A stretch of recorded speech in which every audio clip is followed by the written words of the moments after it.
करना है. एक पत्नीव्रत म्हटलं तर रामा व्यतिरिक्त कोणाचंच नाव नाही. एक पत्नी म्हटलं, एक पत्नीव्रत तर रामा वाचून कोणाचंच नाव नाही. पण पतिव्रता स्त्रियांची भली मोठी यादीच पुराणामध्ये पाहायला मिळते. तारा, अहिल्या, मंदोदरी, सीता, द्रौपदी, अनुसया, हे नाव किती आहेत.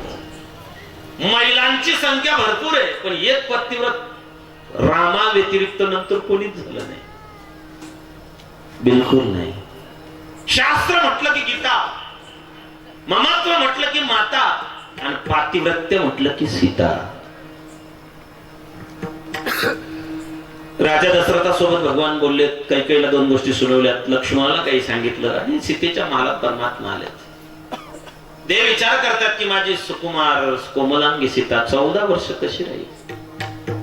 देवाने खांबाला डोकं लावलं, देवाच्या डोळ्यातून अश्रूंच्या धारा सुरू झाल्या. सीतेनं पाहिलं, सीता धावतच आली. देवा रडतायत तुम्ही, आज एवढा आनंदाचा दिवस का रडताय. म्हणजे सीते आज वनवासाला जायचंय. सीतेला झालं त्यात काय रडण्यासारखं, आपल्याला महाल काय वनवास काय. म्हणजे आपल्याला नाही, मला. ती म्हणली वा देवा, तू जहां जहां चलेगा मेरा साया साथ बघून, मैं तो आपकी परछाई हो हुआ. सीता सांगते, निरोप माझा कसला घेता. भगवती जानकी भगवंताला सांगते, जेथे राघव तेथे सीता. कोण होती सीता? विदेही जनकाची मुलगी, चक्रवर्ती सम्राट राजा दशरथाची सून, अनंत कोटी ब्रह्मांड नायक भगवान परमात्म्याची धर्मपत्नी. पण नवऱ्याच्या जीवनात वनवासाला तर काट्या कुपाट्यात खास करते दगड गोट्यांवरतून 13 वर्ष सीता भटकत राहिली. मला सांगा, सीतेला जेवढा त्रास झाला त्याच्यापैकी 1% तरी तुम्हाला झाला.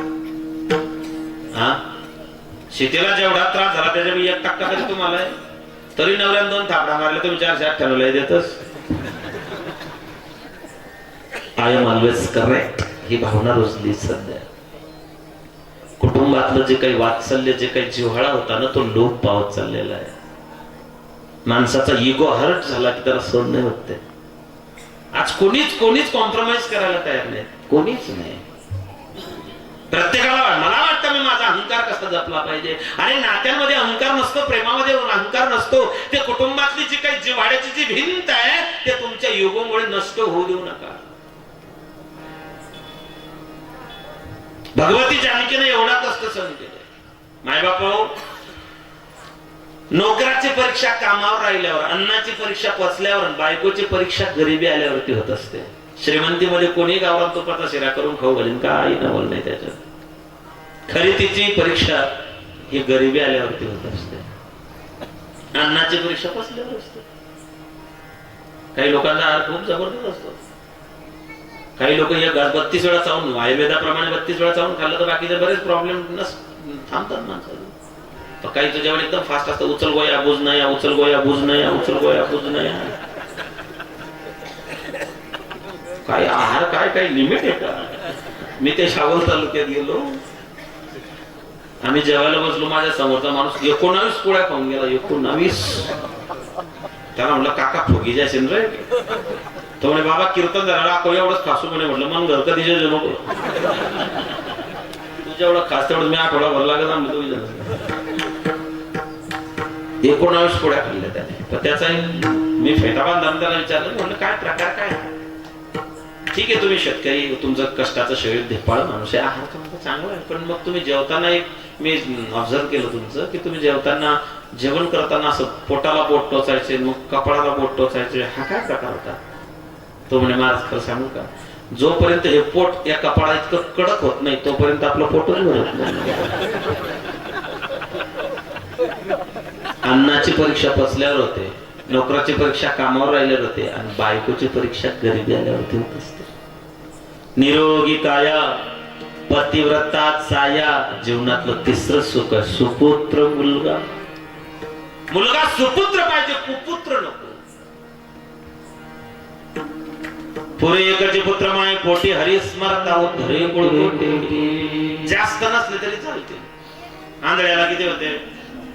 100. आंधळ्याला पोरं किती? 100. कौरव किती?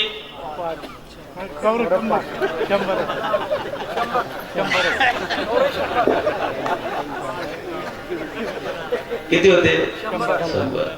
101 होते तसे ते. एक पोरगी होती दुःशिला नावाची, नावही फार गोड त्यांनी, दुःशिला. सुशिला नाही, दुःशिला. कार्टेले नाव आहे दुर्योधन.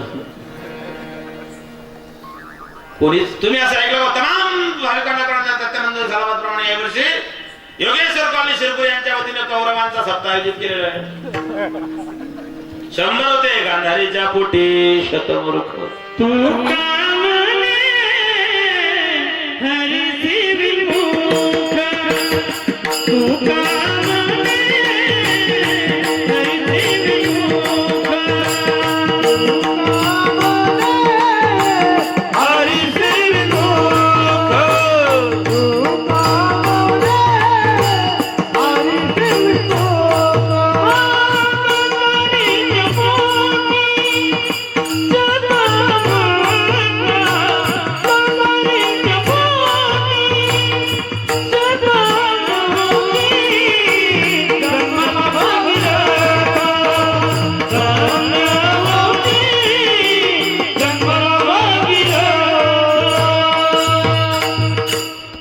तुकामने हरिसिविन मुखन गांधारीच्या पोटी शत मूर्ख. मूर्ख होते 100. अंजनीला किती होते? कसा होता? कसा होता? मारुतीला रामायणातून बाजूला करा बरं थोडस 5 मिनिटं. त्या दोघं नवरा बायकोची भेटच झाली नसती. ज्याने सीता शुद्धी केली राम सीता भेटवली, ऐसा मारुती उपकारीन तुका लोळे चरणावरी. काळा रामायणातून मारुती बाजूला, रामायणात काहीच नाही. काळा महाभारतातून कृष्ण बाजूला, महाभारतात काहीच नाही. काळा भारताच्या इतिहासातून संत आणि शूर यांचं चरित्र भारताच्या इतिहासात काहीच नाही. आणि काळा तुमच्या जीवनातून मायबाप बाजूला, तुमच्या जीवनाला काडीची किंमत नाही, बिलकुल नाही. 100 होते. नालायक होते. अंजनीचा एकच होत, अंजनीचा हनुमान गो बाळा एकच होता. पण ऐसा राजबिंडा, ऐसा भक्त राजबिंडा ज्याचा तिन्ही लोकी झेंडा, असा एकच. तसा गव्हर्नमेंटचा नियम आहे आपल्याला. हमदो हमदो दल्ला दल्ली फेकतो. लोकांना म्हातारा म्हातारे चालतच नाही. टिकोबा टिकोबा ठोपा रुकमाई अजिबात चालत नाही घरामध्ये. गव्हर्नमेंटचा नियम आहे आम्हाला. आमच्याकडे तर हमदो हमारे दोन, बाकीच्यांना मैयत मेरे 3 मेरे 25. मालेगावून एक बाई एसटीत बसली, 6 पोरं होते. 1.5 अडी सरती सरच्या सरका सरचा. कंडक्टरच्या मागच्या सीटावर बसली. एक बेल्ट ताणायचे डोक्यात, माझ्या खिशाला धरायचं, पैसे ताणायचं. कंडक्टर कावड लावले, किसके बच्चे? बोले मेरे. कितने बच्चे तेरे? ती बाई बोलली, तो क्या तेरे? कंडक्टर बोला, देखो समझता नहीं कि इसमें से आधे घर को रख कराने को क्या पति बोले, माओ मेरे को कब समझता नहीं कि इसमें से आधे मैं घर को डाल के ही बोले. असे तार ते घरी म्हणे अजून एवढे नसले तरी चालते. मुर्गी के तो पुत घणो आगे पीछे थाट, चिल्ली ले गई बिल्ली ले गई हो गई बाटाबाट. पुढे कोंबडी मागे 30-35 पिलं चालतात. त्यांना असं वाटतं गठ्ठा मतदान फुल मिळण्यासाठी. आणि मग कोंबडी डुलत चालते. सारे जहां से हिंदोस्तां हमारा हमारा, सारे जहां से हम बुलबुल हैं इसकी, ये गुलसिता हमारा. सारे जहां से हिंदोस्तां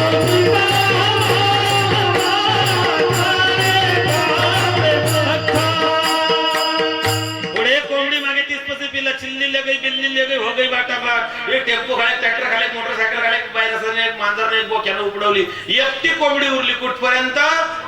नगरपालिकेचं इलेक्शन लागत नाही तोपर्यंत.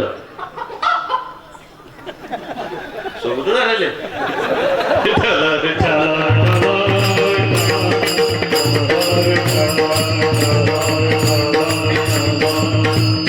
याला समय सूचकता म्हणतात. ती पाहिजे. अखंड सावधान पाहिजे माणूस, अखंड. आता एसटी मध्ये लोक दुसऱ्या खांद्यावर डोकं ठेचून झोपे जातात, कोणाच्या खांद्यावर कोणाचं ओझ, मग तो दणका मारतो, हो बाबऱ्या झोपला की त्याला घरणार रे तू. अखंड सावधान पाहिजे माणूस, गाफील नाही राहायचं. आणि या देशाचा तो सगळ्यात मोठा वीक पॉइंट आहे आपला, आपण गाफील आहोत. जाऊ द्या, काय विषय होता आपला, मुलगा, सुपुत्र मुलगा पाहिजे. जननी ऐसा पुत जने भक्त दाता या शूर, नाही तो बिचारी बांज भली न गवाय अपना. एक तर भक्त दाता नाही तर शूरवीर. या महाराष्ट्राच्या मातीनं काही शूरवीर दिले, काही नरवीर दिले, काही महावीर दिले, काही धर्मवीर दिले, काही कर्मवीर दिले, तर काही स्वातंत्र्यवीर दिलेच. नरवीर तानाजी मालुसरे, मुक्काम पोस्ट भोर, तालुका रायगड. नरवीर तानाजी याच मातीतले, कर्मवीर भाऊराव पाटील याच मातीतले, स्वातंत्र्यवीर सावरकर याच मातीतले. त्या महाराष्ट्राच्या मातीत आपण जन्माला आलेलो आहोत. बस हा देश माझा याचे भान जरासे राहू द्या रे, जरासे राहू द्या रे. हा देश माझा याचे भान जरासे राहू द्या रे, जरासे राहू द्या रे. हा देश जरासे राहू द्या रे, जरासे राहू द्या. हा देश माझा याचे भान जरासे राहू द्या रे, जरासे राहू द्या. स्वातंत्र्याच्या लढ्यामध्ये दोघा भावांनी आपली आहुती टाकलेली. बाबाराव सावरकर, स्वातंत्र्यवीर सावरकर. कुटुंबाची वाताहत झाली, संसार मोडकळी झाली. दोघं भाऊ अंदमान निकोबार काळ्या पाण्याच्या शिक्षेवरती, घरात चूल पेटत नाही. सावरकरांच्या पत्नी, बाबारावांच्या पत्नी गोदावरीच्या किनाऱ्यावरती लोक जिथे श्राद्ध करतात, जे तांदूळ श्राद्धाला समर्पित करतात, ते तांदूळ घरी आणून शिजून खायचे या देशाच्या स्वातंत्र्यासाठी. स्वातंत्र्यवीर सावरकर, भगूर, जिल्हा नाशिक. वासुदेव बळवंत फडके याच मातीतले, अनंत कान्हेरे याच मातीतले, राजगुरु सुखदेव याच मातीतले, चाफेकर बंधू याच मातीतले, कर्मवीर भाऊराव पाटील रयत शिक्षण संस्था याच मातीतले, लता मंगेशकर याच मातीतले, झाशीची राणी लक्ष्मीबाई याच मातीतले. या मातीचा हा गुणधर्म आहे. ज्या मातीत आपण जन्माला आलो त्या मातीशी नाळ जोडलेली पाहिजे. या मातीचं ऋण आपल्याला चुकवायचं आहे, कुटुंबाचं, राष्ट्राचं, देशाचं, दैवाचं, धर्माचं. म्हणून जननी ऐसा पुत जने भक्त दाता या शूर, नाही तो बिचारी बांज भली न गवाय अपना नूर. एकच, जास्त नसते तरी झालं. वाघिणला किती असतात? एक किंवा ते 12 वर्षातून येतात, दर साल दर झगडा नाही. एकच, नाहीतर मग आपले वाघ 5 वाजेच्या पुढचे वाघ. अख्खं घाणीनं भरलेलं पोरग, काळं किटूळ, नागपुडी 10-20 माशामध्ये. त्याच्या माय पाट्यावर मसाला वाटे रविवार होता ना, म्हणे पामा वाघ कसा बसला. त्याची आजी म्हणे पामा वाघाचं पिल्लू कसं पाहतो. ओ माय तुना वाघ ना ठिकाणा नाही. ओ तुना वाघ इडी बाबडेस मग उलटा पडी जासो माय सांग काय तुना वाघ टक्कर ना केव्हा उलटा पडेल.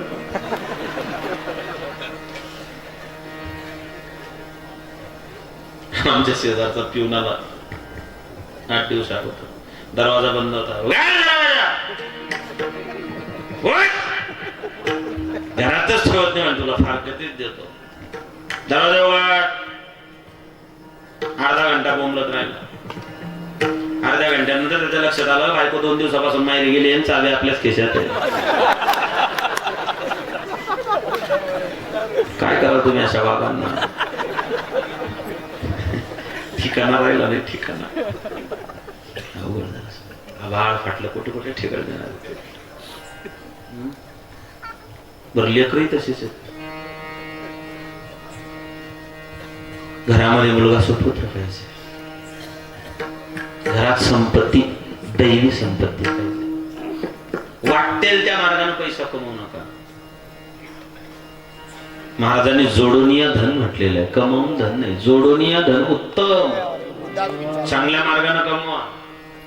बहिणी हो, तुमच्या लेकरांना बदाम नाही मिळाले तरी चालतील, तुमच्या लेकरांना गादी नाही मिळाली पेपर टाकून झोपवा, तुमच्या लेकरांना ब्रिटानिया टायगर बिस्किट नाही मिळाले तरी चालतील, भाकरीचे तुकडे खाऊ घाला. तुमच्या लेकरांना दूध नाही मिळालं तर चालेल, त्याला पिठात पाणी कालवून पाजा. बिस्किट नाही मिळाले तुकडे खाऊ घाला, गादी नाही मिळाली त्याला पेपरवरती झोपवा, त्याला दूध नाही मिळालं त्याला पिठात पाणी कालवून पाजा. पण नवऱ्यानं कमावलेल्या हरामाच्या पैशाचे त्याला काजू बदाम कधीच खाऊ घालू नका.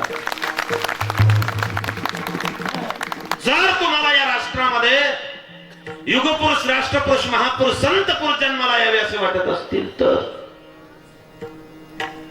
कारण आई माझा गुरु, आई कल्पतरू, साने गुरुजी म्हणायचे. गुरुजी मात्र ते होते, जगाचं सगळ्यात मोठं विद्यापीठ आहे आई. पण आज ती आई करिअरच्या नावाखाली, आधुनिकतेच्या नावाखाली, शिक्षणाच्या नावाखाली, काहीतरी करून दाखवण्याच्या नावाखाली आज लेकराला आपल्यापासून दूर लोटते. आई त्याला आपल्या हृदयातलं अमृत पाजत नाही, त्याला पॉश्चराईज झालेलं ते पिशवीतलं दूध बाटलीत टाकून देते. ती लेकरू त्या बाटलीलाच पितं, त्याला असं वाटतं हीच माझी आई आहे. ती लेकरू त्या बाटलीवर असं प्रेम करतं, असं प्रेम करतं, असं प्रेम करतं की ते शेवटपर्यंत बाटली सोडतच नाही. मग म्हातारे सांगता, महाराज म्हणा भाऊ गैरा दारू पियास, मा तू त्याला बाटलीला दिलं तोडलं, त्यांना परिणाम शेव. फक्त बाटलीतलं रसायन बदलतं, बाटली तशीच राहते. माय जेव्हा लेकराला दूध, हे बघा, माणूस फक्त दुधावर किंवा अन्नावर जगत नाही, माणूस हा भावनांवरती जगत असतो, माणूस हा भावनेवरती जगतो. माय जेव्हा त्याला पाजते ना, तेव्हा तिच्या अंतःकरणातले भाव त्याच्या अंतःकरणात, ज्ञानोबा सांगतात ना, ये हृदयीचे ते हृदय घातले, हृदय हृदय एक झाले. माऊलींची ही ओवी माय लेकराच्या प्रेमाचं प्रतीक आहे. आई जेव्हा लेकराला कवटाळून दूध पाजते ना, त्या दोघांमध्ये इतकं प्रेम, इतकं प्रेम, इतकं प्रेम वाढतं की ते आयुष्यभर एकमेकापासून कधीच दूर राहत नाही. जे लेकरू 24 तासांपैकी 3 तासांपेक्षा जास्त आपल्या आईच्या मांडीवरती राहतं, ते लेकरू एक तर सत्पुरुष बनतं, आणि नाही सत्पुरुष बनलं तर निदान जगातला एखादा चांगला माणूस तरी तो बनतो. म्हणून मायनं लेकराला जीव लावणं हे काळाची महत्वाचं झालेलं आहे.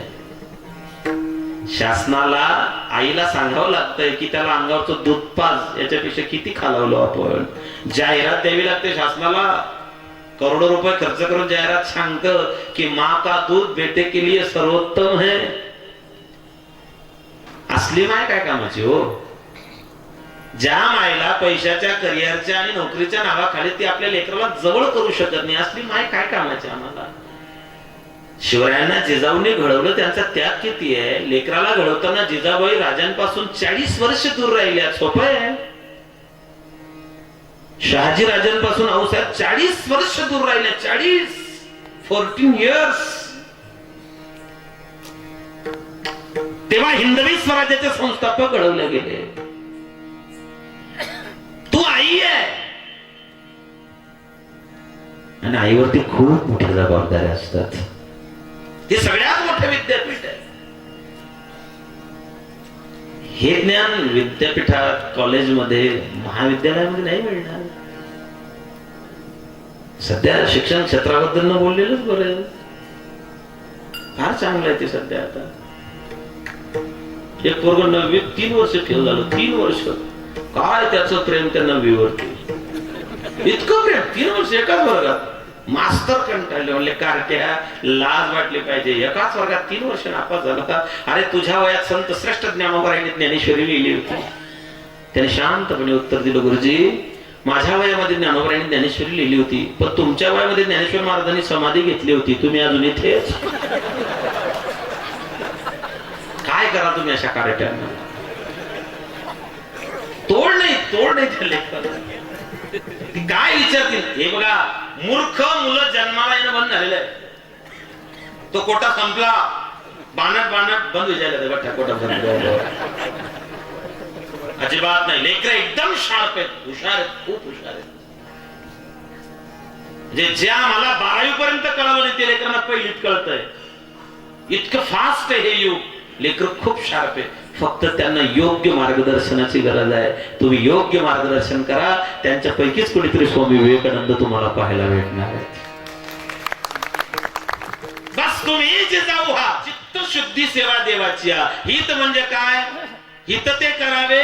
मग महाराज असा जो हिताला जागृत आहे त्याच्याबद्दल तुमचं मत अभंगाच्या पहिल्याच्या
आपुलिया हिता जो असे जागता. मग धन्य माता पिता तयाचे. हित म्हणजे काय? हित ते करावे. हित भावे जरी जन्म तरी ठेवा. ईश्वराची प्राप्ती, ईश्वराची भक्ती, ईश्वराला प्राप्त करण्यासाठी असणारी तळमळ, अशा हिताला जो जागृत आहे. धन्य माता पिता. आधी माता आहे, नंतर पिता आहे. माता नंतर पिता. वेद शास्त्र पुराण व्याख्याते लेखक कवी सगळ्या ठिकाणी आधी आई नंतर बाप आहे. संत साहित्यामध्ये सगळ्या ठिकाणी आधी आई नंतर बाप आहे. आई वडील, माय बाप, मम्मी पप्पा, अम्मी अब्बू. सगळ्या ठिकाणी आधी आई आहे नंतर बाप आहे. मग मायबाप सोडून सगळे आधी पुरुष आहे. आजोबा आजी, मामा मामी, काका काकू, मावसा पप्पा पप्पी, हे सगळं नंतर. फक्त आई वडील मध्ये आई आधी आहे, बाप नंतर आहे. नियमानुसार पाहिलं तर वडील मोठे, आई लहान. वयाचा हिशोब जर पाहिला तर आपल्या धर्मामध्ये सामान्यतः 5 वर्षाचं अंतर पाहिजे असं नियम आहे आपला. रामात सीतेमध्ये 9 वर्षाचं अंतर होतं. राम वनवासाला गेले तेव्हा 27 वर्षाचे होते, सीता 18 वर्षाचे होते. सामान्यतः आपल्या वैदिक परंपरेमध्ये नवरा बायकोमध्ये 9 वर्षाचं अंतर तेव्हा त्या काळात ते त्रेतायुग होतं. कलियुगामध्ये 4-5 वर्षाचं अंतर पाहिजे. आता काळ बराच बदलला. आता काय न बोललेलंच बरं आहे. ते चांगलं आहे, जे आहे ते बरं आहे. आमच्या गावात एक 42 वर्षाचा झाला, कोणी पोरगीच देत नाही. मला कुठतरी पहा म्हटलं 8 वर्षाचा कशाला बट्टा लावस काका, राहिले किती आता 8 वर्ष जाऊ द्या. 42 झाले, 8च उरले, कशासाठी राहू द्या आता. कशाला लाखाचं 12,000 करणार गिराईक. आधी आई आहे नंतर बाप आहे.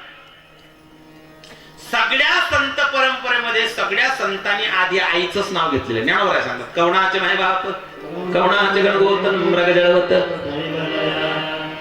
नाथ महाराज सांगतात माय जगन्नाथ बाप जगन्नाथ. नामदेव महाराज सांगतात धन्य त्याची माता, धन्य त्याचा पिता. तुकोबराय सांगतात धन्य माता पिता तयाचे.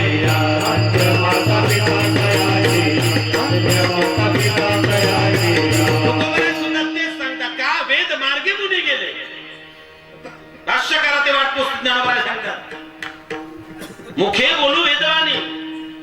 तुकोबराय सांगता वेदाचा तो अर्थ वेद सांगतो. मातृदेव भव, पितृदेव भव, आचार्य देव भव, गृह्य देव भव आणि अतिथी देव भव. हे वेदानं आम्हाला सांगितलं.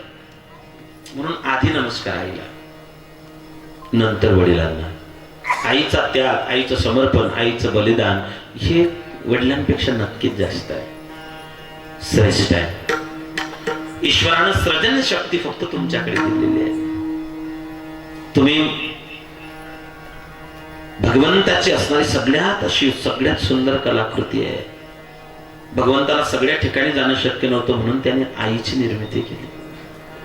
म्हणून धन्य माता नंतर पिता तयाची. इथे नुसता मुलगाच नाही, कन्येचाही त्या ठिकाणी जन्माभिप्रेत आहे. सध्या लोकांना मुलगी चालत नाही, तरी आता बराच बदल झाला, खूप बदल झाला. प्रत्येकाला वंशाचा दिवा पाहिजे. दिवा हा दिवा कवय बळका धरीन, त्यांना भरोसा नाही. दिव्यांच्या नादी लागू नका, आपली पंथीच बरी आहे. दिवाळीला तुम्ही किती दिवे लावले तरी पंथी लावल्याशिवाय आपली दिवाळी साजरी कधीच होत नाही. मुलगी पाहिजे. तुमची बाजू घेऊन बोलतो, जरा ध्यान द्या.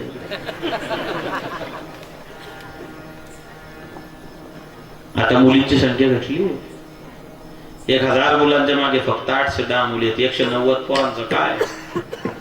सध्या बरं आहे आपल्या इकडून तिकडून भागता, चंद्रपूर, भंडारा, गडचिरोली, नागपूर आणि तिथला स्टॉक संपल्यावर मग लड़कियां ना होती तो क्या होता.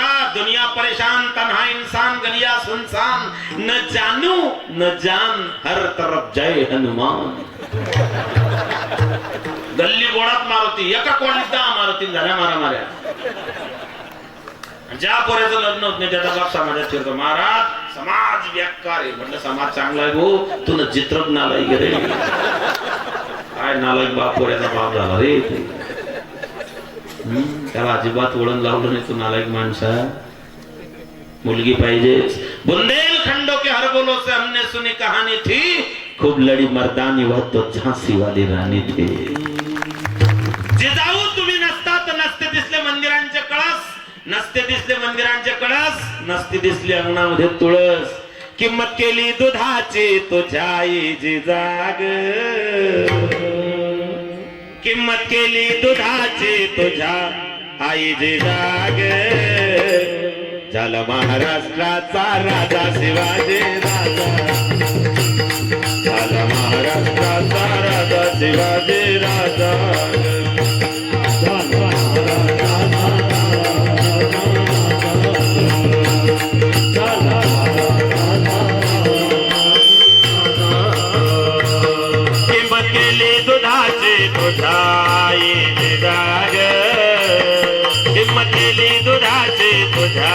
आईचे जाग. झाला महाराष्ट्राचा राजा शिवाजी राजा, झाला महाराष्ट्राचा राजा शिवाजी राजा. झाला महाराष्ट्राचा राजा शिवाजी राजा, झाला महाराष्ट्राचा राजा शिवाजी राजा. राष्ट्रमाता जिजाबाई साहेब आहे. तुमच्यापैकीच कोणीतरी भगिनी निवेदिता आणि बेसंत आहे. तुमच्यापैकीच कोणीतरी श्रीमती इंदिरा गांधी, लता मंगेशकर, झुलन गोस्वामी, अंजुल जैन, दीपिका कुमारी, पी.टी. उषा. तुमच्यापैकीच कोणीतरी सायना नेहवाल. किती नाव सांगू. असं म्हटलं जातं मुलापेक्षा मुलगी बरी. पदापर्यंत मुलीने प्रवास केला. किती प्रगती केली. राजकारण, समाजकारण, धर्मकारण सगळ्या क्षेत्रामध्ये मुलींचा दबदबा आहे. मुलीने एवढी प्रगती केली, कलियुगाची ऐकावी थोरी, कंडक्टर झाल्या पोरी. एवढी प्रगती झाली तुमची. मुलगी शिकली, प्रगती झाली. खरंच प्रगती झाली. राष्ट्राची खूप प्रगती झाली. खरं तर ते श्रेय जातं क्रांतीज्योती सावित्रीबाई फुले यांना. या राष्ट्रात 100 वर्षाच्या कालखंडात 3 स्त्रिया झाल्या. 16व्या शतकात राजमाता राष्ट्रमाता जिजाबाई साहेब, 17व्या शतकात पुण्यश्लोक अहिल्यादेवी होळकर आणि 18व्या शतकामध्ये क्रांतीज्योती सावित्रीबाई फुले. या 3 स्त्रियांनी या राष्ट्राला सजवलं, घडवलं, घडवलं. तेव्हा या राष्ट्राचं संपूर्ण जगामध्ये नाव झालं. खूप खूप प्रगती केली मुलींनी. अनेक सांगू का, निदान रड्या बोंबलेल्या का होईना पोरगी पाहिजे. सासू साठी रडे सून भाव अंतरीचा वेळ. पोरीला माहिती पडत बरं, तिचं रडणं पाहून बाकीच्यांच्या आपोआप डोळ्याला धारा लागतात. पोरांना रडता सुद्धा येते. ओ म्हणा लोक म्हणतात बावडे तर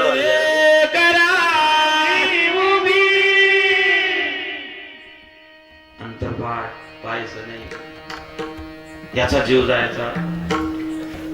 आणि मग अंतर्पाठ झाला की आपण हो बापरे हाऊस हो. आता तर साखरपुड्यालाच हँडसेट आहे भाऊ.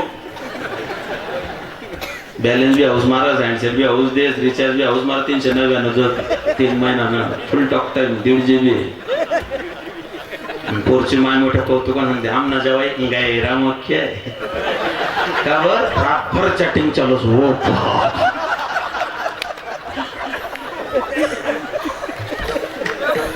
रातभर बोलतच काय तेच शब्द. अरे लग्नाच्या अगोदर जर तुम्ही सगळं बोलून घेतले नंतर उरीन काय.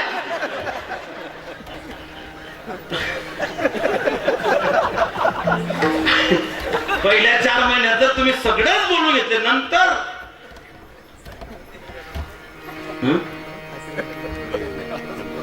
काय. हॅलो हॅलो जेवले काय होते बाप न घातले भाकर भेटत नाही करो रान बोख्या. हॅलो मन की निश्चित लागत मग बरी जाय भाऊ का बर कौतुक करस का म्हणून चीत लागत जगच का बोलतो. मर्यादा महाराज म्हणतात धन्य माता पिता त्यांचे पण कुणाची अभंगाच्या दुसऱ्या चरणात कुळी कन्या पुत्र होती कुळी कन्या पुत्र होती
कन्या अधिक कन्या जन्म अपेक्षित आहे. विनोदाचा भाग टाकून द्या पण तुमच्या माझ्या जीवनामध्ये सगळ्यात मोठं श्रेय तुमच्या माझ्या जीवनामध्ये सगळ्यात मोठं योगदान जर कुणाचं असेल तर ते स्त्री जातीचं आहे. सर्वात अगोदर ती आई आहे, नंतर ती बहीण आहे, नंतर ती पत्नी आहे. अशा अनेक भूमिका तिला जीवनामध्ये निभवाव्या लागतात. म्हणून कुळी कन्या नंतर पुत्र. का तुझ्या कुशीतून इथे जन्मले रामकृष्ण बुद्धादी रामकृष्ण बुद्धादी थोर संत ज्ञानेश तुकोबा पूज्य महात्मा गांधी पूज्य महात्मा गांधी बदले सासी का स्वस्थ भगिनी हो गाता ललकारी हो यार भूमीचे नारी हो हिंद भूमीचे नारी हो हिंद भूमीचे नारी हो हिंद भूमीचे नारी हो हिंद भूमीचे नारी हो हिंद भूमीचे नारी हो हिंद भूमीचे नारी हो हिंद भूमीचे नारी. तुझ्या कुशीतून इथे जन्मल रामकृष्ण बुद्धाने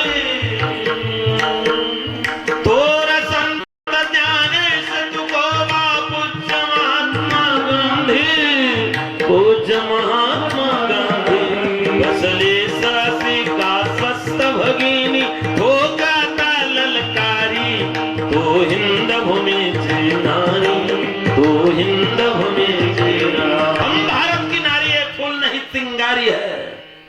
कुळी कन्या नंतर पुत्र होती जे सात्विक मग तयाचा हारिक वाटे देवा. त्याचा आनंद परमेश्वराला होतो. आई वडिलांनी घरामध्ये गीता पाठ असेल, हरिपाठ असेल, भगवत चिंतन असेल, नामस्मरण असेल, रोज तुमच्या लेकरांना 2 गोष्टी चांगल्या शिकवा.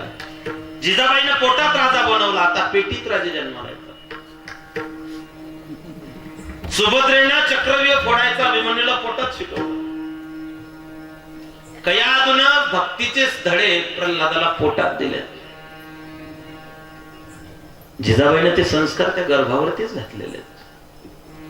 गर्भा संस्कारांना फार महत्व आहे. आऊसाहेब गरोदर असताना किल्लेदाराच्या बायकोने विचारलं होतं.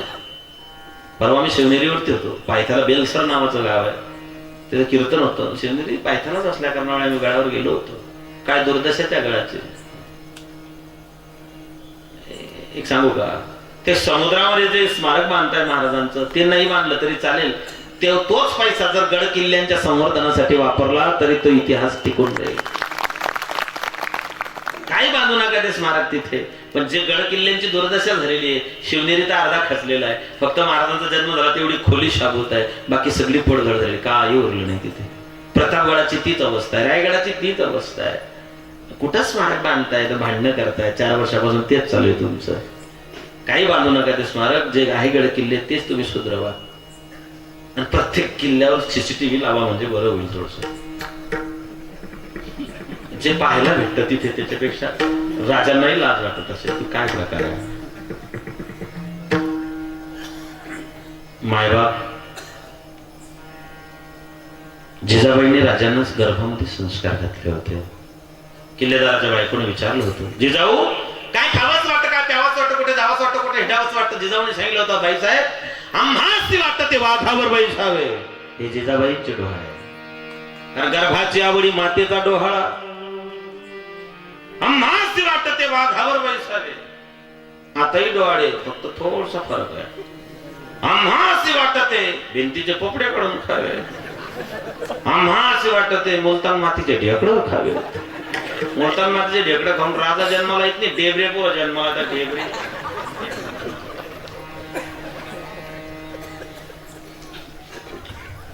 आई सुदृढ, सुविचारी आणि सुसंस्कृत पाहिजे.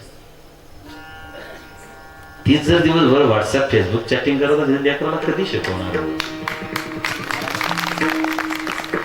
कधी कधी तिला वेळ कधी ते मेसेज टाकू अरे नाही, गुड नाईट, गुड मॉर्निंग.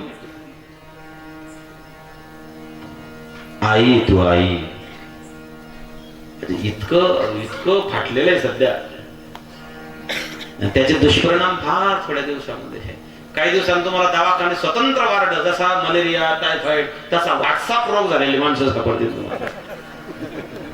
कोणता रोग झालाय? व्हॉट्सअप रोग होईल. ते येईल अजून 2-4-5 वर्षात. जसा स्वाईन फ्लू, बर्ड फ्लू आला ना, तसा 100% येईल तो. इतकं काम वाया गेलंय आता. रस्त्यानं चालता चालता झुलत चालता तुला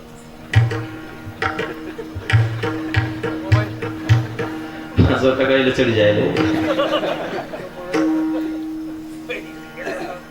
जे जाऊन राजानं घडवलं संस्कार होते गर्भावरती, ते संस्कार आज आम्हाला कुठेतरी कमी पडत आहेत. कयादून प्रल्हादाला तेच संस्कार गर्भामध्ये दिले. 16 वर्षाचा अभिमन्यू चक्रव्यूह फोडायला निघाला. काका परेशानी, डोक्याला हात लावला. युधिष्ठिर बसलेला आहे. अर्जुन दुसऱ्या आघाडीवरती लढतोय. पांडवांच्या गोटामध्ये चिंतेचं वातावरण. भीमासारख्या डोकं चालत नाही. 16 वर्षाचा तरणा बांध अभिमन्यू आपल्या काका जोडून बोलतोय, काका काका काय झालं काका? बाळा तुला काय सांगू, आमच्या 5 भावांमध्ये चक्रव्यूह फोडायचं फक्त तुझ्या पप्पांना ठाऊक आहे. आमच्यापैकी कोणालाच ते ज्ञान नाही. अरे आता होईल कसं? द्रोणाचार्याने चक्रव्यूह रचले, फोडेल कोण? अभिमन्यूने सांगू, काका मला चक्रव्यूह फोडता येतं. कुठं कुठं शिकला तू? काका गर्भस्थ असताना माझी आई माझ्या मामांकडे म्हणजे परमात्म्याकडे तिने विचारलं होतं की कृष्णा चक्रव्यूह कसं फोडतात रे? जोपर्यंत ती जागी होती तोपर्यंत चक्रव्यूह फोडायचं मी. त्याचे जे 7 दरवाजे ते कसे तोडायचे मला ठाऊक आहे. पण नेमकं परत कसं यायचं त्यावेळेस माझी आई झोपून गेली. त्याच्यामुळे काका मला फक्त चक्रव्यूह फोडता येतं, बाहेर नाही पडता येणार. माझे जे बाकीचे काका आहेत भीमसेन काका वगैरे त्यांना माझ्या सोबत द्या, मी चक्रव्यूह फोडून आतमध्ये जाईल. धर्मानं नाही म्हटलं होतं की नको, 16 वर्षाचा आहे तू, तुझ्या बापाला विचारलं नाही मी ही रिस्क नाही घेऊ शकत. कौरवांचे सगळे योद्धे आतमध्ये आहेत, मी तुला नाही पाठवू शकत. त्यांनी काका योद्ध्याच्या जीवनातला सगळ्यात मोठा जर कोणता दिवस असेल तर त्याला काहीतरी रणभूमीवरती पराक्रम करण्यासाठी संधी मिळणे.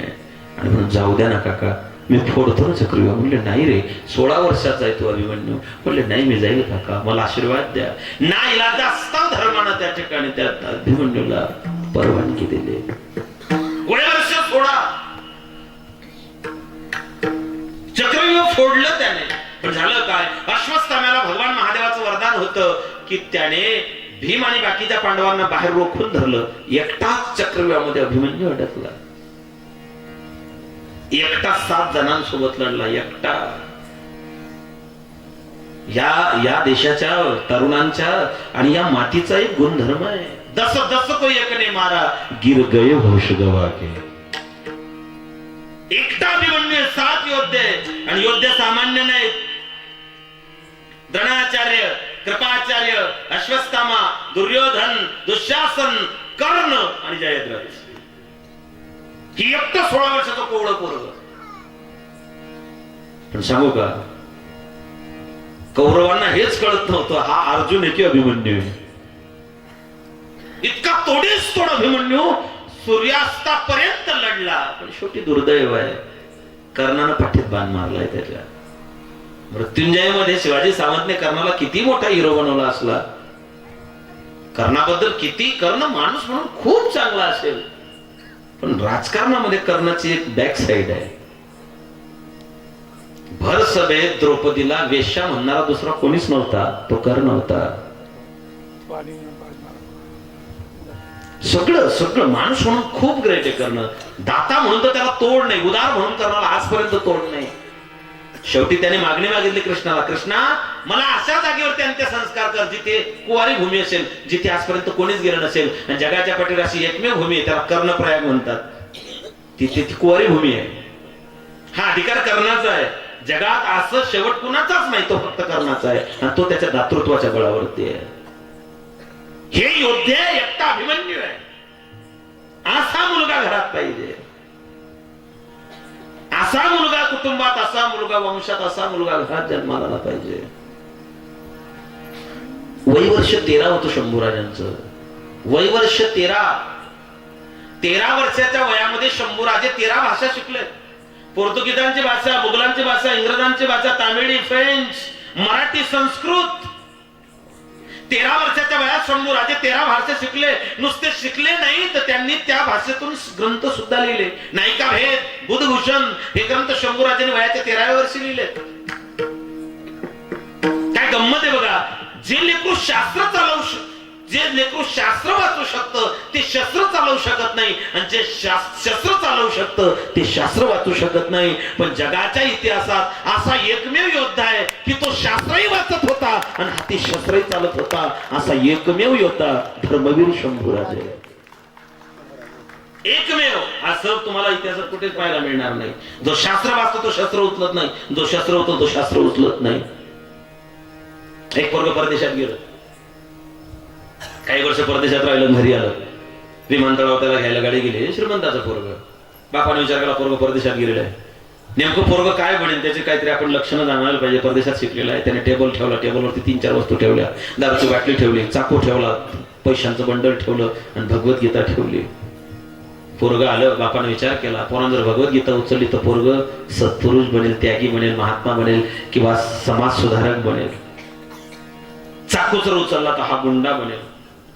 पैशाचं बंडल जर उचललं तर पोरग व्यापारी बनेल. दारूची बाटली उचलली तर ते दारुडे बनेल. पोरग आलं, बापाला मोठा. आता नेमकं पोरग या 4 वस्तूंपैकी उचलतं काय? त्या पोराने काय केली?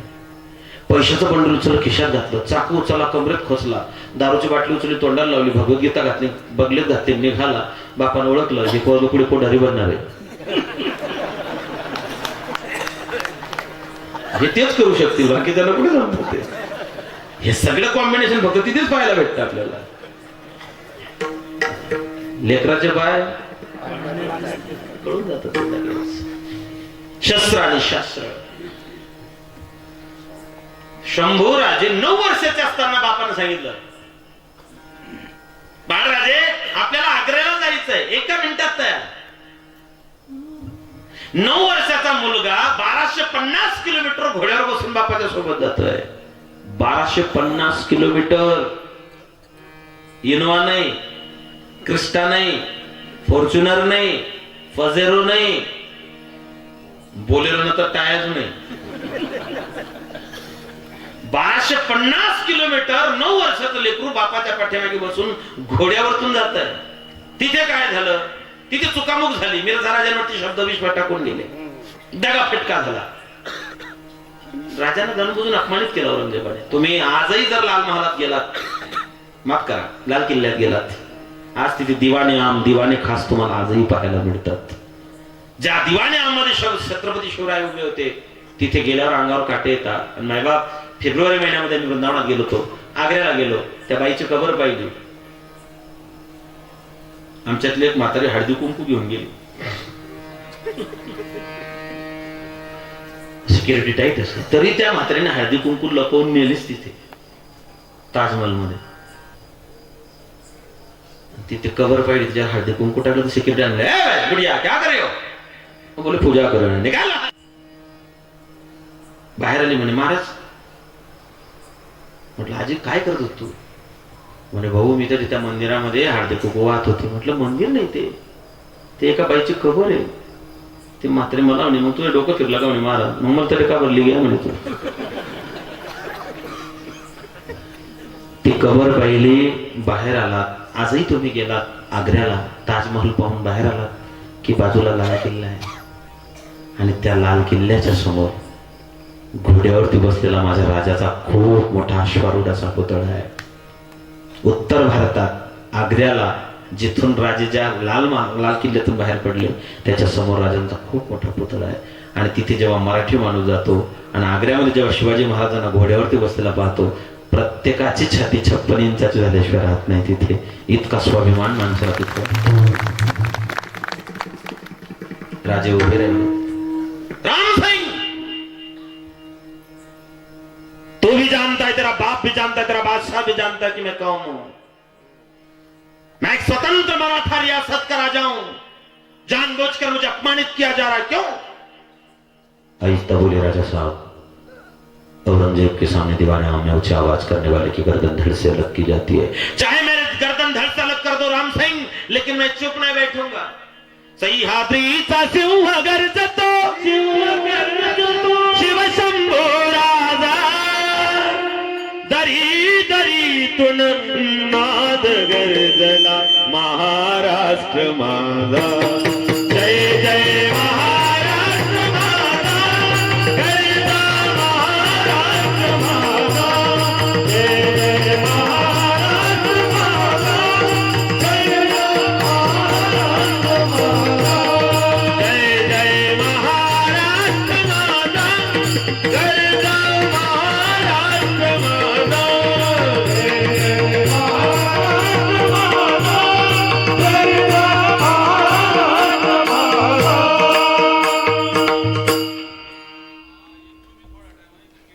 शत्रूच्या हातावरती तुरी देऊन पसार होणारे भरपूर पाहिले असते, पण शत्रूच्या हातावर मिठाई देऊन जाणारा जगातला एकमेव राजा आहे.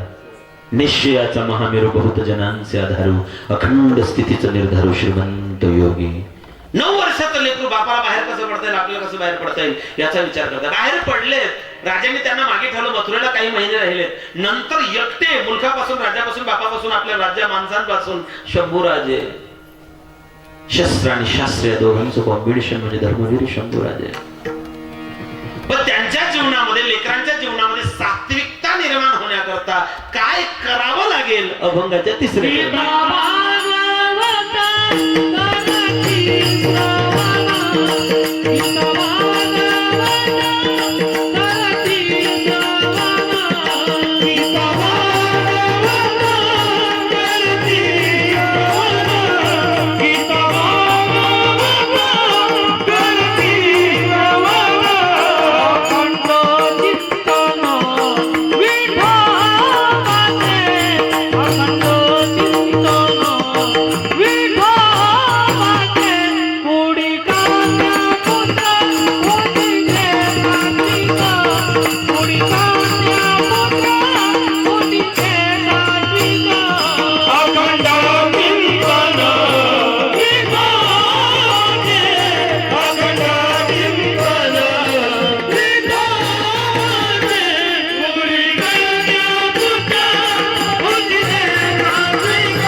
गीता भागवत करती श्रवण. आपल्या लेकरांना गीता भागवताचं श्रवण घडवा. त्यात अध्यात्माची बैठक राहू द्या. गीता भागवत 2 मुकुटमणी ग्रंथ आहेत. या वैदिक परंपरेचे, या सनातन हिंदू संस्कृतीचे मार्गदर्शक 2 ग्रंथ आहेत. गीता जन्म कसा घ्यावा शिकवते आणि श्रीमद भागवत जीवनाचा फुल स्टॉप कसा व्हावा सांगते. गीता भागवत करती श्रवण, पण अखंड चिंतन विठोबा. अखंड ते चिंतन कसं. विठोबा रखुमा जय जय विठोबा रखुमा जय विठोबा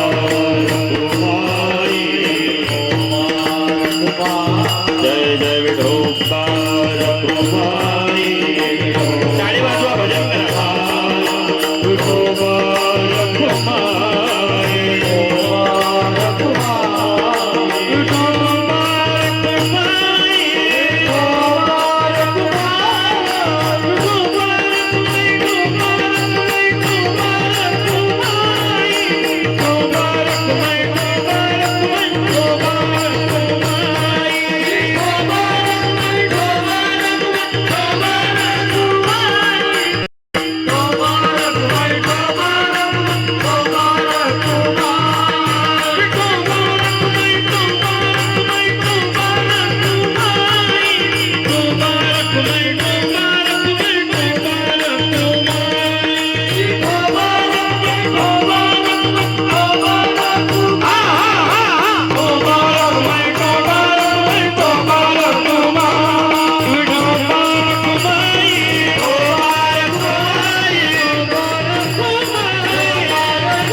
धन्यमाता पिता दयाच्या कन्यापुत्र वाटे देवळीला वाटे देवा. ठळक बातम्या संपल्या. वेळही संपले. 5 मिनिटं घेऊ का तुमचे? 5 मिनिटं घेऊ. त्याचे पैसे वेगळे लागतील ना.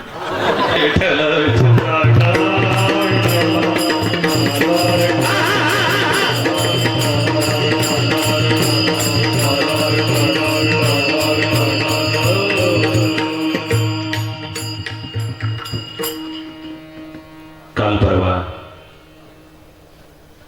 जम्मू काश्मीरमध्ये तिरक्यांसोबत लढताना मला वाटतं केशव गोसावी नावाचे एक भारतीय सैनिक, महाराष्ट्रातला एक सुपुत्र, त्यांनी हौतात्म्य पत्करलं. रोज मायबापा या कीर्तनाच्या माध्यमातून एक विनंती करेल तुम्हाला प्रत्येकाला, जेवायला बसले, घास उचलला, पहिला घास घेतला की ज्या शेतकऱ्यांनी शेतात राबून ते धान्य पिकवलं त्यांचं स्मरण करा. कारण तो जगाचा पोशिंदा जेव्हा उन्हातानात राब राब राबतो तेव्हा तुमच्या ताटामध्ये ते अन्न येतं. जेवायला बसला, पहिला घास उचलला की त्या शेतकऱ्यांचं स्मरण करा. आणि रात्री झोपण्याच्या अगोदर सीमेवर लढणाऱ्या माझ्या सैनिकांचं स्मरण करा. त्यांनाही वाटत असेल ना, दिवाळी आली, भाऊबीज आली, माझी बहीण घरी आली असेल, माझी बायको वाट पाहत असेल, माझं लेकरू, माझी चिमुरडी माझी वाट पाहत असेल, माझी परी माझी सारखी माझ्या रस्त्याकडे नजर लावून बसली असेल.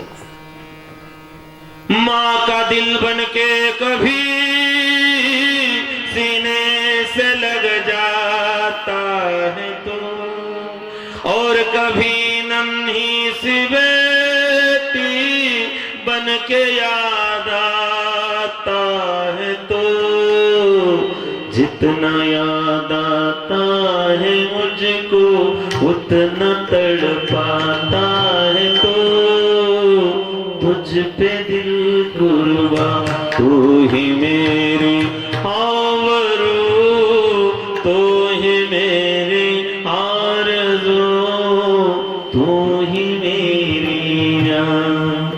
है मेरे प्यारे वतन, है मेरे बिछड़े जवन, तुझ पे दिल कुर्बान। एखादी दिवाळी, एखादी भाऊबीज आपल्या घरच्या, आपल्या कुटुंबाच्या, आपल्या मायबापांच्या, आपल्या लेकरांच्या, आपल्या बहीण भावाच्या आठवण येत असेल. आज परिस्थिती अशी, रोज एक तरी बातमी का नावते होते. मी मोदी सरकारला या व्यासपीठाच्या माध्यमातून रोज सांगतो, आजही विनंती करेन, साहेब राम मंदिर अजून 10 वर्ष नाही झालं तरी चालेल. अजून बरेच प्रश्न या राष्ट्रात आहेत. मला वाटलं का पैसा लिहून बोराडीची मंडळी बबनरावला असते ना. अरे काय बात म्हणलं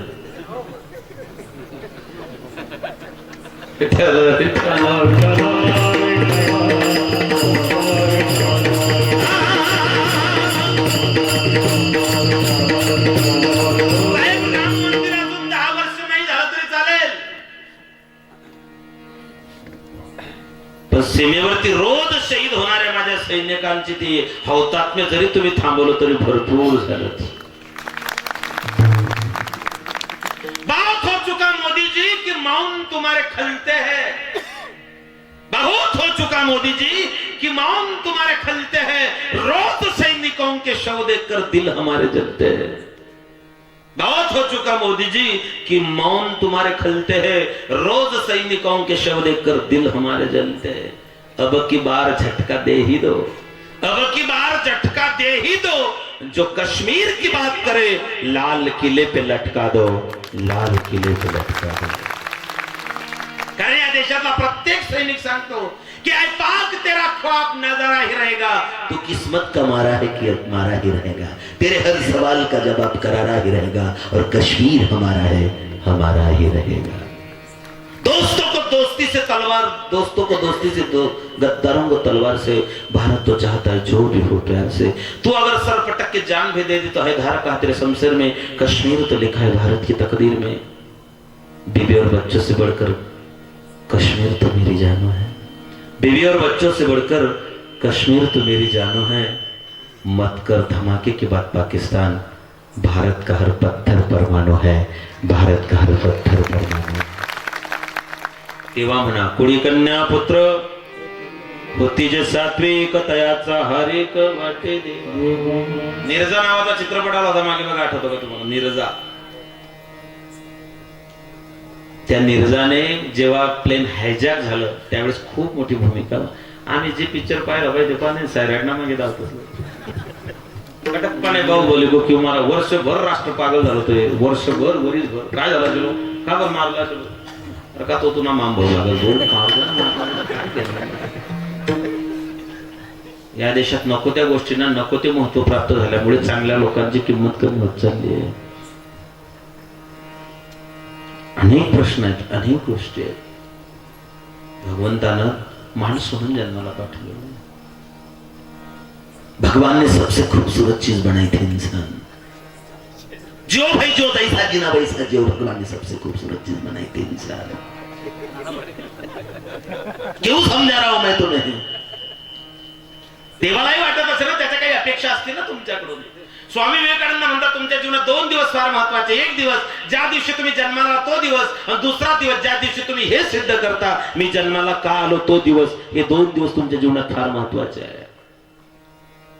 आणि याची जाणीव ज्यांना आहे, तुका म्हणे मज घडो त्यांची सेवा, परी माझे दैवा पार नाही. कुडी कन्या पुत्र होते जे सात्विक, तयाचा हर एक वाटे देवा. शेवटी 1 मिनिट बोलेल, जागा कोणी सोडायची नाही. ज्ञानेश्वर माऊली महाराज, ज्ञानेश्वर माऊली, महाराज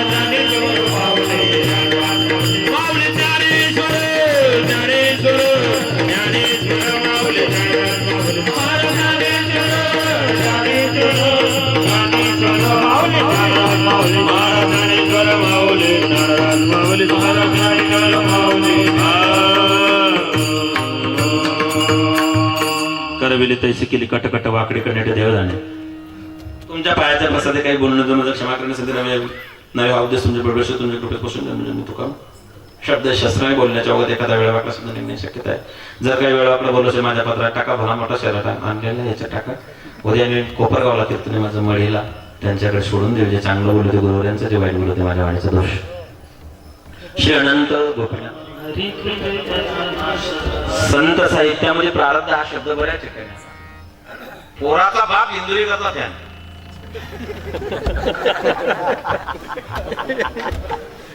आणि माझे कीर्तन युट्यूबवर ऐकतात. त्यांनी सांगितलं त्यांच्या कीर्तन प्रारब्ध हा शब्द खूप बऱ्याच वेळा येतो. आणि खूप वेदातलं, शास्त्रातलं, पुराणातलं नाव आहे, ग्रंथातलं नाव आहे. प्रारब्ध आपल्या वैदिक परंपरेतलं नाव आहे ते. आमच्या शेजाऱ्याला पोरगी झाली, त्यांनी पिक्चर पाहिला होता तेरे नाम. त्याने पोरचं नाव ठेवलं भूमिका. त्याला म्हटलं भाऊ काय भूमिका तुम्ही आहे ना मग. तो म्हणजे मला मी तेरे नाम पाहिलं, मला ती हिरोनी आवडली. म्हटलं वा रे वा. नावही चांगलं ठेवा. आमच्या शेजारी पोराचं नाव ठेवलं सनलाइट. सन म्हणजे सूर्य, लाईट म्हणजे क्रॉस. पोरग इतकं काळ होतं की दिवसा बॅटरी लावून पाहणं पडेल नेमकं कुठे. म्हणजे असं काही थोडीफार लाजही टाकले पाहिजे ना नावाची. फार सुंदर नाव ठेवलं. सगळ्या घराचं नाव अनंत. मुलाचं नाव श्याम आहे मला वाटतं, शांभू. प्रारब्ध असे गोड वाटतं ते नाव आहे. काय नाव आहे पुन्हा बोलले. मी त्या बाळाबद्दल अकल्प आयुष्यात व्हावे त्या कुळा माझ्या सकळ सकल्पनेचे वादन हो कवनीकडे संत मंडळी शोके किंवा नामाग्नी त्या असावे कल्याण जागृती निदान पांडुरंग. एकच विनंती ज्ञानोबरायांकडे हेची व्हावी माझी आस. जन्मजन्मी तुझा दास पंढरीचा वार करीन वारी चुकून संत संग सर्व काळ अखंड प्रेमाचा कल्लोळ. चंद्रभागे स्नान तुका मागे ह्याची दान. हे बाळ दीर्घायुष्य हो, पुत्रपात्र धन संपदिष्ट मित्र गणगोत्र सगळे सोयरे. सगळं सुख त्याला जीवनामध्ये प्राप्त हो. त्याच्या हातून कुटुंबाची, मायबापाची, राष्ट्राची, देवाची, देशाची, धर्माची सेवा त्याच्या हातून घडो. त्याने आपल्या राष्ट्राला, आपल्या आई वडिलांना, आपल्या कुटुंबाला अत्यंत उंच असं स्थानावरती नेऊन ठेवावं अशी या ठिकाणी मागणी मागतो. तुम्हाला एक विनंती करतो. युट्यूबवरती आमचं चॅनल आहे महंत समाधान महाराज भोजेकर म्हणून. जवळजवळ 42 कीर्तन आमचे आहेत. आणि पुढच्या 2-3 दिवसात आम्ही श्रीमद भागवताच्या सगळ्या कथा पार्ट 1, पार्ट 2, पार्ट 3, पार्ट 4 सगळ्या कथा आम्ही युट्यूबवरती टाकणार आहोत. आपण सगळ्यांनी ते लाभ घ्यावा, ते बघावं अशी विनंती करतो. आज लोक म्हणतात तरुण बिघडला. समाजामध्ये तरुणांची भूमिका काय? तरुणांना योग्य वळण नाही, संस्कार नाही, कोणत्या मार्गाला जात आहेत, व्यसन आणि शासनाच्या विळख्यामध्ये ते अडकलेले. तरुणांना सगळे लोक दोष देतात. अरे पण याचा सगळ्यात मोठा दोष त्यांचे आई वडील आहेत. त्या लेकरांना तुम्ही संस्कारांची शिदुरी द्यायला कुठेतरी कमी पडलात. गाडगे बाबा म्हणायचे, जे मायबाप आपल्या लेकराला जेवण देत नाही ते इतके गुन्हेगार नाही. कारण भाकर जर नाही मिळेल तर लेकरू एकच दिवस उपाशी राहील. पण तुमच्या लेकरांना जर तुम्ही संस्कार दिले नाही तर ते आयुष्यभर उपाशी राहील. म्हणून संस्कार देणं फार महत्वाचं, गरजेचं आहे.